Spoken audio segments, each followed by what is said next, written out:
एक ज्ञानी मॉन्क जंगल में वृक्ष के नीचे ध्यान किया करता था। वह हर रोज एक लकड़हारे को लकड़ियां काटते हुए देखता। एक दिन उसने उस लकड़हारे को रोककर कहा, सुनो भाई, तुम रोज लकड़ियां काटते हो और 2 वक्त की रोटी भी नहीं जुटा पाते। जंगल में आगे क्यों नहीं जाते? आगे चंदन के पेड़ हैं। एक बार काट ले जाओगे तो हफ्ते भर के खाने का इंतजाम हो जाएगा। उस लकड़हारे को तो विश्वास ही नहीं हुआ, क्योंकि वह समझता था कि जितना मैं जंगल को जानता हूँ उतना और कोई नहीं जानता। जंगल में लकड़ियाँ काटते ही तो उसकी सारी जिंदगी बीती है। यह साधु तो इस वृक्ष के नीचे बैठा रहता है, इसको क्या खाक पता होगा जंगल के बारे में? मानने का मन तो नहीं हुआ, लेकिन फिर भी सोचा, नुकसान ही क्या है, शायद वह सन्यासी ठीक ही कह रहा होगा, फिर झूठ क्यों बोलेगा? शांत आदमी लगता है, दयालु भी दिखता है, फिर इससे पहले कभी बोला भी नहीं। एक बार प्रयोग करने में क्या जाता है? साधु की बातों पर विश्वास कर वह लकड़हारा जंगल में आगे गया।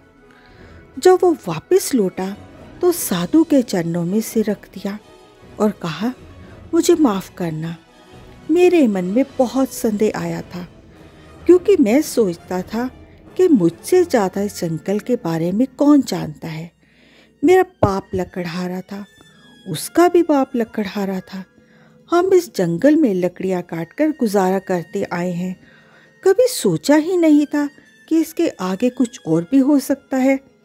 मैं भी कैसा भागा हूँ, काश पहले पता चल जाता तो आज ये जिंदगी गरीबी में ना गुजारनी पड़ती। साधु ने कहा, फिक्र मत करो, जब जागो तभी सवेरा।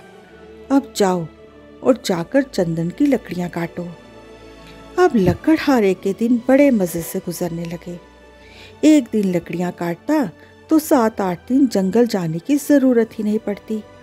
बाजार में भी लकड़ियों की इतनी कीमत मिल जाती जिससे उसके परिवार के 7-8 दिन आराम से गुजर जाते। ऐसे ही दिन गुजरने लगे। एक दिन वो जंगल में लकड़ियां काटने गया। साधु ने कहा, तुम तब से चंदन की लकड़ियां ही काट रहे हो, जंगल में कुछ आगे नहीं गए? क्या तुम्हारे मन में कभी सवाल नहीं आता कि इससे आगे भी कुछ और हो सकता है? लकड़हारे ने कहा कि मेरे मन में ये सवाल तो आया ही नहीं कि चंदन के आगे भी कुछ और हो सकता है। जंगल में आगे जाओ, वहाँ चांदी की खदान है। एक बार ले जाओगे तो 2-3 महीने का इंतजाम हो जाएगा। अब तो वह साधु पर भरोसा करने लगा था। बिना कुछ सोचे वह जंगल की ओर भागा और वहाँ जाकर देखा, वह तो हैरान रह गया। सचमुच वहाँ एक चांदी की खदान थी। वह खुशी से उछल पड़ा। अब तो वह एक बार आता, चांदी ले जाता और 4-5 महीने आराम से निकल जाते। ऐसे ही कुछ साल गुजर गए। एक दिन जब वह लकड़हारा चांदी लेने जंगल जा रहा था तो वह साधु फिर उस पेड़ के नीचे मिला। साधु ने लकड़हारे से कहा, थोड़ा और आगे जाओ, वह सोने की खदान है। जब वह लकड़हारा चांदी की खदानों से आगे गया तो वहाँ सचमुच सोने की खदान थी। इतना सोना कि उसकी पूरी जिंदगी बदल सकता था। सोने की खदान का पता चलते वह एक दिन सोना ले जाता और सालों साल निकल जाते। उसकी जिंदगी बड़े आराम से गुजर रही थी। ऐसे ही कुछ साल गुजर गए। एक दिन लकड़हारा जंगल में सोना लेने आया तो उसे वह मॉन्क फिर मिला जो पेड़ के नीचे ध्यान कर रहा था। जब वह उस मॉन्क ने लकड़हारे को जाते हुए देखा तो कहा, तुम जागोगे कि नहीं? हर बार मुझे ही जगाना पड़ेगा। तुम्हारे अंदर सवाल नहीं उठता? क्या मन में जिज्ञासा नहीं उठती कि आगे जाकर देखे कि आगे क्या है? मैं भी मंदबुद्धि, मुझे ये सवाल ही नहीं आया। मैं तो समझा कि सोने से बड़ा और क्या हो सकता है, लकड़हारे ने कहा। साधु बोला, अरे बोले इंसान, सोने की खानों से आगे जा, वहाँ तुम्हें हीरे की खदान मिलेगी। जब वह वहाँ जाकर देखता है तो वहाँ सचमुच हीरे की खदान थी। अब तो वह एक बार हीरे ले जाता तो कई वर्षों बाद जंगल में आता। समय के साथ वो लकड़हारा अब बूढ़ा हो गया था। जब वह एक दिन हीरे लेने जंगल में आया तो वह मॉन्क उसे फिर मिला और कहा, अरे ना समझ, अब तू हीरो पर ही रुक गया। अब लकड़हारे को घमंड आ गया था। उसके महल माड़ियां जो खड़े हो गए थे, अब वो धनी व्यक्ति बन गया था। लकड़हारे ने घमंड में कहा, अरे छोड़ो भी, अब हीरे के आगे भला और क्या हो सकता है। तो उस मॉन्क ने कहा, हीरे के आगे मैं हूँ। क्या तुम्हें कभी ख्याल नहीं आया कि ये आदमी मस्त यहाँ बैठा है और जिसे हीरे की खदान के बारे में मालूम है और वह हीरे नहीं भर रहा है? क्या उसे हीरो से बहुमूल्य कुछ और मिल गया है? तभी तो वह यहाँ निश्चिंत बैठा है। क्या तुझे ये विचार नहीं आया?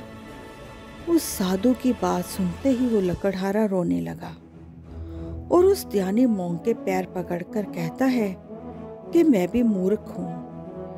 मैंने कभी सोचा ही नहीं कि जिसने सोने, चांदी, हीरे जवाहरात छोड़ दिए, उसके पास तो हीरे जवाहरातों से भी बड़ा धन होगा।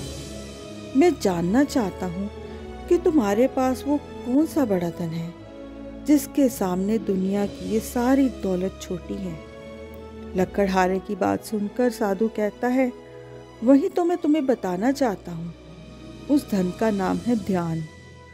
लकड़हारे ने कहा, मुझे तो ध्यान करना आता ही नहीं। तो साधु ने कहा, ध्यान करना बहुत सरल है। बाहर का धन तो बहुत इकट्ठा कर लिया, अब भीतर की ओर मुड़ जाओ। अब आराम से बैठ जाओ, फिर देखो तुम्हारे अंदर क्या चल रहा है। अगर कोई अनुभव हो तो उसे पकड़ो मत, बस देखो। हो सकता है तुम्हें परमात्मा मिले, लेकिन तुम्हें उन्हें भी नहीं पकड़ना। तब तक देखते रहो जब तक सभी अनुभव और विचार शांत ना हो जाएं। ध्यान रहे, जबरदस्ती किसी भी अनुभव को करने की कोशिश मत करना। ध्यान करने के लिए सबसे इम्पॉर्टेंट चीज़ है धैर्य। आपके अंदर इतना धैर्य होना चाहिए कि घटना आज घटे या कई वर्षों बाद, उसके ध्यान करने के लिए हमेशा तैयार रहें। तो दोस्तों, आज की वीडियो में बस इतना ही। देखने के लिए आपका धन्यवाद।